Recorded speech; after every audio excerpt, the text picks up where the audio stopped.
Welcome po sa Spiritual Enchanted Alley. Ito po ay sa Siroma, Poblacion Siroma, Camarines Sur. Ito pong lugar na ito ay isang enchanted at mag-open po ito next year.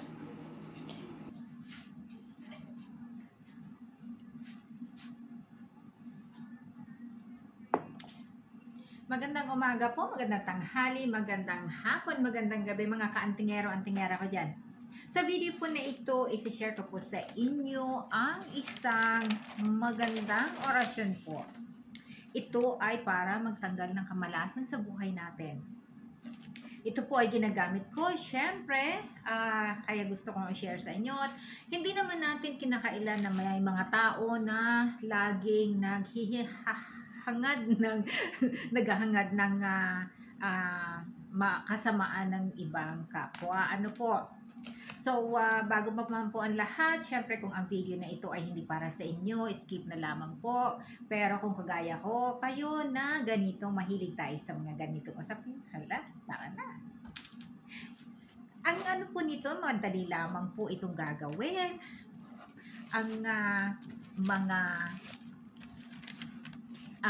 gagawin po ay napakasimple lamang kung papaano bibigkasin, papaano gagamitin ito, at ano ang pag-aaral nito.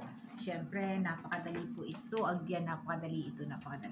Ito lamang ay para doon sa mga tao na gustong matanggal yung sumpa or kamalasan sa buhay.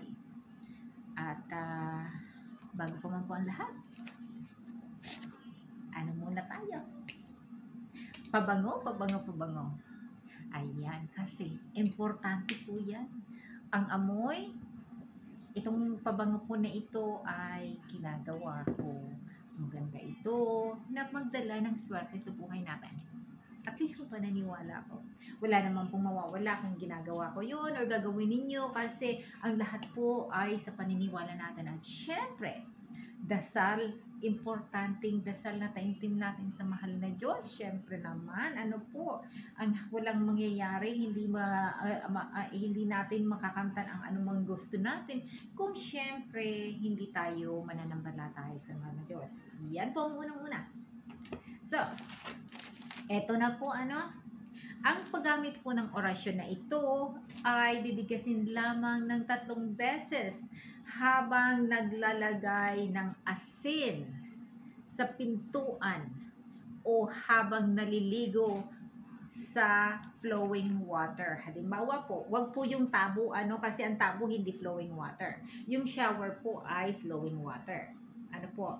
So, mas maganda po na ilalagay ito doon sa pintuan o kaya ako po ang ginagawa ko po nito ay doon sa sa flowing habang ako po ay naliligo kasi syempre shower yung gamit yun sinasabi ko po ito ng orasyon.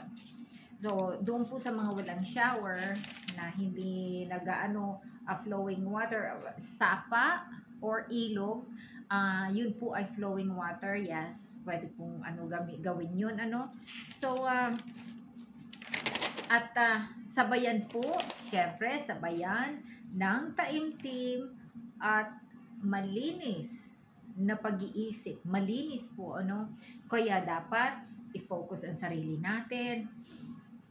Ganun po tapos inhale, then exhale hanggang po. So, a lot of times po, 3 times na gagawin yun. Nasa na relaxation state na ang isip natin at ang katawan. At gayon, mag-isip ka ng gusto mo na natanggal na yung kamalasan sa buhay at sumpa. Kasi po ang karamihan na kamalasan nangyayari na nasa buhay natin ay yun may dalang sumpa. So, tanggalin yung sumpa, matatanggal yung kamalasan. So, or unless naman na talagang nagdala lang tayo ng kamalasan sa buhay, ayaw ko noon, tagal.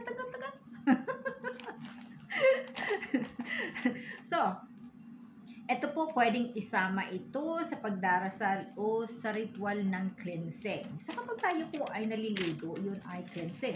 Halimbawa naman, kanya mag-ano tayo, insinso, kamangyan, maglilinis, yun po ay cleansing. So, ayan na, madali lamang po ito. At syempre, ito na po ang ating orasyon.